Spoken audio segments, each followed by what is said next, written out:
ভাইয়েরা আমার, বিএনপি এমন একটা দল যে দল উৎপাদনের রাজনীতিতে বিশ্বাস করে। শহীদ জিয়া যখন বাংলাদেশ জাতীয়তাবাদী দল প্রতিষ্ঠা করেছিলেন, তিনি তখন বলেছিলেন বিএনপি উৎপাদন এবং স্বনির্ভর বাংলাদেশ গড়বে। আমরা বিএনপি পরিবার প্রত্যেকটা নেতাকর্মী সেই লক্ষ্যে কাজ করে যাচ্ছি। আজকে দেখুন, 5ই আগস্টের পরে আমরা এই আপনাদেরকে সাথে নিয়ে দলের পক্ষ থেকে এই অবস্থার মধ্যেও যতটুকু পারি আমরা কাজ করেছি। কেন কাজ করেছি? বর্তমান বাংলাদেশের সবচেয়ে বড় চ্যালেঞ্জ হচ্ছে রাজনীতিবিদদের প্রতি বাংলাদেশের সাধারণ মানুষের আস্থাকে পুনঃপ্রতিষ্ঠিত করা। গত 17-18 বছর দেশের রাজনীতিবিদ যারা দেশ চালিয়েছেন, তাদের প্রতি মানুষ আস্থাশীল ছিল না, তাদের প্রতি ঘৃণা ছিল। তাই তো এখন তারা কেউ দেশেই থাকতে পারছে না। আমাদের বড় চ্যালেঞ্জ ছিল, বিশেষ করে আমি দুর্গাপুর কলমাকান্দা একটা চ্যালেঞ্জ নিয়েছিলাম, যেন দেশের মানুষ, এলাকার মানুষ বিএনপির প্রতি আস্থাশীল হয়, যেন বুঝে শহীদ জিয়ার যে রাজনীতি, উৎপাদনমুখী রাজনীতি, আমরা সেই উৎপাদনমুখী রাজনীতিটা করতে চাই। সেই জন্যই 5ই আগস্টের পরে আমরা বাংলাদেশ জাতীয়তাবাদী দল দুর্গাপুর উপজেলা এবং পৌরসভার উদ্যোগে বিভিন্ন ধরনের কর্মকাণ্ড আমরা অংশগ্রহণ করেছি। যেমন যারা 5ই আগস্টে শহীদ হয়েছিলেন তাদেরকে আমরা আর্থিক অনুদান দিয়েছি, তাদের বাড়ি ঘর আমরা মেরামত করার জন্য সহায়তা দিয়েছি, ঈদে উপঢৌকন পাঠিয়েছি। ইভেন গত কোরবানি ঈদ গিয়েছে, সেইখানে দলের পক্ষ থেকে তাদেরকে কোরবানির ব্যবস্থা করা হয়েছে, কাপড় চোপড় দেওয়া হয়েছে। সেই সাথে আমরা জনাব তারেক রহমান সাহেব বলেছেন আর্ত দুর্গতদের পাশে বিএনপি। জনাব তারেক রহমান সাহেবের সেই স্লোগানকে ধারণ করে আমরা মেডিকেল ক্যাম্প করেছিলাম। আপনার কাউকান্দের ভাদুয়াতে করি নাই, আমরা মেডিকেল ক্যাম্প করেছি। সেখানে প্রায় 2700 রোগীকে বিনামূল্যে চিকিৎসা দিয়েছি, ঔষধ দিয়েছি। আমরা গুজিরকুনাতে একটা আই ক্যাম্প করেছিলাম, সেইখানে প্রায় 920 জন রোগীকে দেখানো হয়েছে, সিলেক্ট করা হয়েছে। তাদের প্রত্যেককেই সার্জারি করে, অপারেশন করে আমরা তাদের অন্ধজনে দেহ আলো, আমরা সেই আলোর ব্যবস্থা করছি, অব্যাহত আছে। সেই সাথে আমরা বাংলাদেশ জাতীয়তাবাদী দলের পক্ষ থেকে, আপনারা জানেন এই দুর্গাপুর থেকে শিবগঞ্জর ঘাট উডেন সেতু যেটা বলে, অর্থাৎ কাঠের সেতু, সেইটা কিন্তু এখন বাংলাদেশ না, সারা বিশ্বে মোটামুটি একটা ভাইরাল হয়ে গেছে। বিএনপির পক্ষ থেকে আমরা সেই কাঠের সেতু করে দিয়েছিলাম। আবার বিরিশির থেকে চৈতাটি ঘাট, সেটাও কিন্তু আমরা দলের পক্ষ থেকে আমরা করে দিয়েছি। বিভিন্ন শিক্ষা প্রতিষ্ঠানে আমরা যতটুকু পারি অনুদান দিয়েছি। যেমন গুজিরকুনা, আমি যখন আই ক্যাম্প করতে গেলাম তখন ক্লাস 9-এ পড়ে একটা ছেলে, আমি তো বক্তৃতা লম্বা করছি না, তো আমি যখন গাড়িতে উঠি আমাকে একটা চিঠি দিল।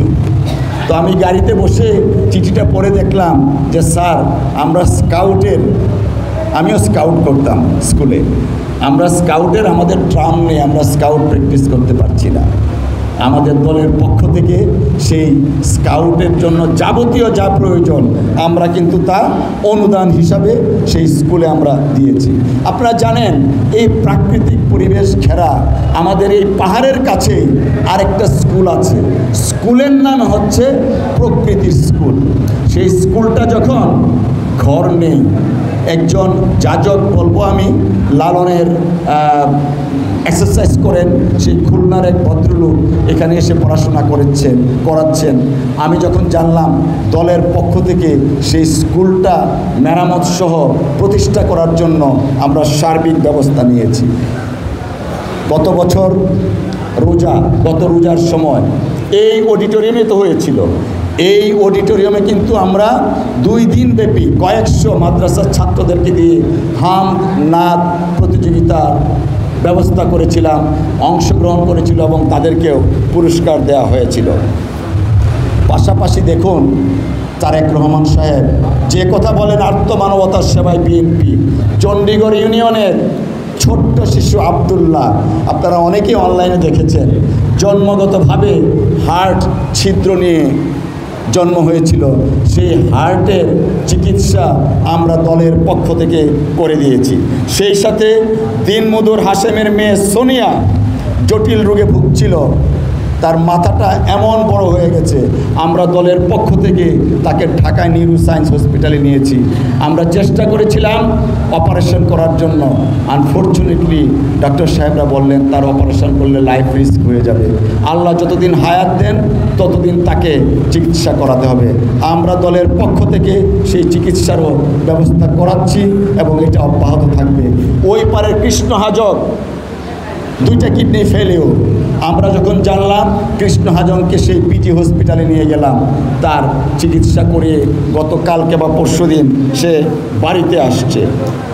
তারপর জানেন আরেকটা অত্যন্ত দুঃসংবাদ, আমাদের এই দুর্গাপুর কলেজের ছাত্র জুলহাস দীর্ঘদিন যাবৎ চিকিৎসায় ভুগছিলেন, ক্যান্সারে আক্রান্ত ছিলেন। আমাদের কানে যখন আসলো, ছাত্রদলের পক্ষ থেকে আমাদেরকে জানানো হলো জুলহাস আজ আমাদের মাঝে নেই, তার জন্য দলের পক্ষ থেকে আমরা চেষ্টা করেছিলাম। আজকে যখন আমি এই মুহূর্তে আপনাদের সামনে বক্তব্য রাখছি, তখন কাকরগড়া ইউনিয়নের উর্মি সে কিন্তু হার্টের অপারেশন করানোর জন্য ভর্তি হয়েছে। সব কিছুই কিন্তু আমরা দলের পক্ষ থেকে করছি। কেন করছি? কারণ আমি যে কথাটা প্রথম বললাম, বিগত 2 দশক বাংলাদেশের রাজনীতিকে কলুষিত করেছে হাসিনা। বিগত 2 দশক বাংলাদেশের রাজনীতিকে ধ্বংস করেছে আওয়ামী লীগ। তাই সাধারণ মানুষের কাছে রাজনীতিবিদদের প্রতি আস্থা আনা একটা বড় চ্যালেঞ্জ। আমরা বিএনপির পক্ষ থেকে সেই চ্যালেঞ্জকে গ্রহণ করেছি। আমরা দেখাতে চাই নির্বাচনের আগে রাষ্ট্র ক্ষমতায় যে যাবে, বিএনপি মানবতার সেবায় কাজ করছে এবং এই কাজ অব্যাহত রাখবে। আমি বিভিন্ন আমার ইউনিয়নের নেতৃবৃন্দ যারা আছেন এই সমস্ত কাজে সহযোগিতা করছেন অত্যন্ত প্রত্যক্ষভাবে।